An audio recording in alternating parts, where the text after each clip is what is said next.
मैंने तो छोड़ दिया था। अब ये आया होगा तो ये काम हुआ है। शादी उसकी माँ ने नहीं करी, बतेरा कहीं हाथ जोड़ जोड़ के ऐसे कुछ मत दो, खाली निकाह कर दो, जब खुद कमाएगा और अपना करेगा। आदाब, नमस्कार, मैं वसीम अख्तर और आप देख रहे हैं द लीडर हिंदी। वो शब्बों से पहले भी एक लड़की का कत्ल कर चुका था जो उसकी बीवी थी। 5 साल की जेल काटकर बाहर आया था। एक बार गुजरात की पुलिस उसे पकड़ने के लिए बरेली आ चुकी थी। आदतन अपराधी था, फिर क्या हुआ जो इस बार अपराध करने के बाद उसने अपने वजूद को ही फना कर लिया। ये वो सवाल है जो आलम को करीब से जानने वाले मोहल्लेदार रिश्तेदार एक दूसरे से कर रहे हैं, तब जबकि उसकी लाश का पोस्टमार्टम चल रहा था। ये सवाल द लीडर हिंदी के देखने वालों के मन में भी कौतूहल पैदा कर रहा था। हमने इसका जवाब जानने के लिए छानबीन को वहां से आगे बढ़ाया जहां इसे कल विराम दिया था। कोतवाली के मोहल्ला आदमनगर में हज़रत बहादुर शाह मियां की दरगाह के पास रहने वालों से फिर संपर्क साधा। ये वही मोहल्ला है आलम जहां का रहने वाला था। मरहूम हसनैन उर्फ सूखा का मजला बेटा था। बड़े भाई इकराम उर्फ राजू और छोटे भाई शादाब की सभी तारीफ करते मिले। दोनों डेला पीर की मंडी में काम करते हैं। आलम कारपेंटर था। वह काम के सिलसिले में पहले गुजरात और फिर मुंबई चला गया। बताते हैं गुजरात के भरूच में बड़ी घटना के सिलसिले में वहां की पुलिस ने आलम की तलाश में बरेली उसके घर पर दबी दी थी। तब उसके भाई और मां घबरा गए। गलत हरकतों के सबब आलम से रिश्ते तोड़ लिए। वो कभी कभार मां से मिलने के लिए आ जाता था। भाई उससे बात नहीं करते थे। मां ने 6 साल पहले उसका रिश्ता शाही कस्बे में शब्बों से तय कर दिया था। शब्बों उनके रिश्तेदार थी। इस बीच मुंबई में जेल चला गया। तब पता लगा कि वहाँ उसने शादी कर ली थी और बाद में बीवी का कत्ल कर दिया। गिरफ्तार होने के बाद 5 साल सलाखों के पीछे रहा। रिश्तेदारों ने जैसे तैसे उसकी जमानत कराई। वो बरेली आ गया। गुजरे दिन उसने उसी शब्बों को मार डाला जिससे उसका रिश्ता लगा था और वो शादी करना चाहता था, लेकिन शब्बों तैयार नहीं थी क्योंकि वो उसके जराइम से वाकिफ़ हो चुकी थी। शादी से इनकार पर ही आलम ने शब्बों का पुराने रोडवेज से सटे प्रीत होटल पैलेस में गला रेत दिया।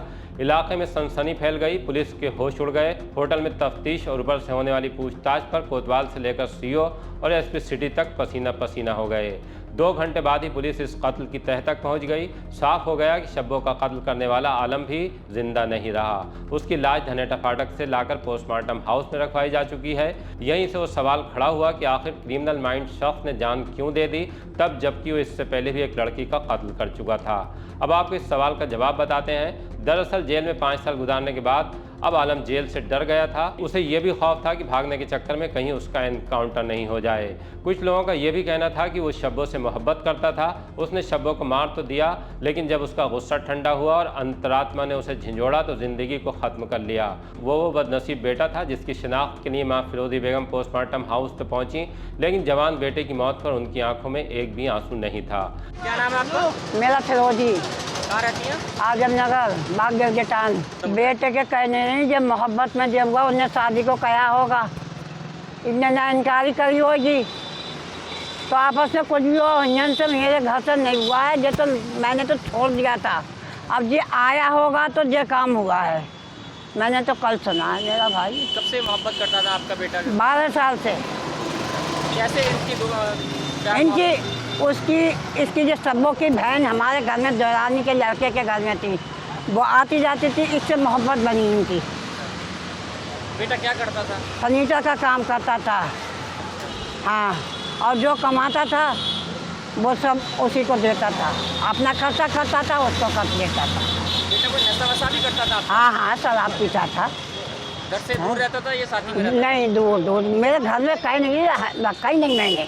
आपको कोई बात नहीं बताई थी? नहीं, मुझे कोई बात नहीं बताई। मुझे सूरत भी नहीं मिली थी देखकर। तो मेरा बेटा। कितने बेटे थे आपके? मेरे 3 बेटे थे। ये बड़े बेटे थे? नहीं, मेरा बीच का था। शादी वादी क्यों नहीं कर रहे थे इनकी? शादी फिर बहुत कहानी आ रही, उसकी माँ ने नहीं करी। बतेरा कहीं हाथ जोड़ जोड़ के ऐसे कुछ मत दो, खाली निकाह कर दो, खाली निकाह कर दो, मुझे कुछ नहीं चाहिए, जब खुद कमाएगा और अपना करेगा। मगर उनकी समझ में नहीं आई। भाइयों ने उसका जनाजा तक सुपुर्दगी में लेने से इनकार कर दिया। तब ये काम हज़रत बहादुर शाह दरगाह की कमेटी के लोगों को करना पड़ा। आलम का जनाजा घर पर भी नहीं ले जाया गया। पोस्टमार्टम हाउस से ही गुस्ल के बाद म्यूड़ी के तकिया वाले कब्रिस्तान ले जाया गया। वहाँ उसे सुपुर्द खाक कर दिया गया। दूसरी तरफ पोस्टमार्टम हाउस पर शब्बों के घर वाले गुमसुम थे। उनका कहना था कि अब हम क्या कहें, जिसने शब्बों को मारा था वो भी इस दुनिया से जा चुका है। क्या नाम है आपका? साजिद। साजिद कौन थी आपकी? ये चचेरी बहन थी। घटना ये मतलब होटल आई थी, अब ये मतलब इनका मर्डर हो गया। अब ये मुझे तो पहले मालूम नहीं था, लेकिन यहाँ पुलिस के द्वारा मालूम पता चला कि आलम थे।